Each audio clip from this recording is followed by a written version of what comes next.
ज्येष्ठ अभिनेत्री साधना यांचं आज मुंबईच्या हिंदुजा रुग्णालयात निधन झालं। त्या 75 वर्षांच्या होत्या।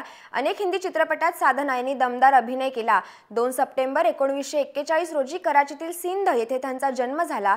15 वर्षांच्या असताना त्यांनी अबाना या सिंधी चित्रपटाद्वारे अभिनयाला सुरुवात केली।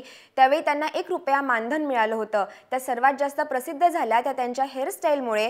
आजही महिलांमध्ये साधना कटची क्रेज पाहायला मिळते। लव इन शिमला या चित्रपटात त्यांची हेअरस्टाईल गाजली होती।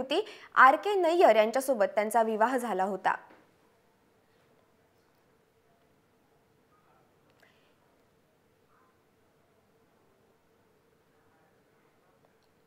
एक नजर घालूया ज्येष्ठ अभिनेत्री साधना यांच्या कारकिर्दीवर। साधनामुळे साधना कट झाला प्रसिद्ध।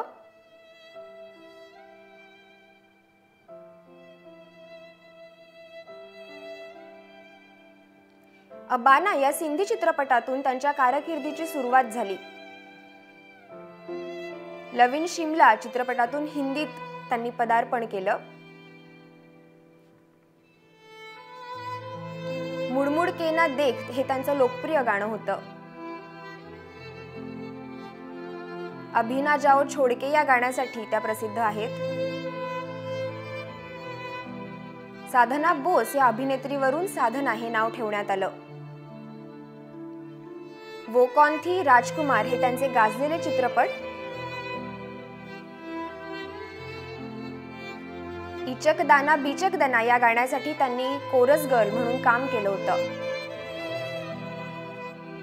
देव आनंद यांच्यासह सुपरहिट सिनेमे।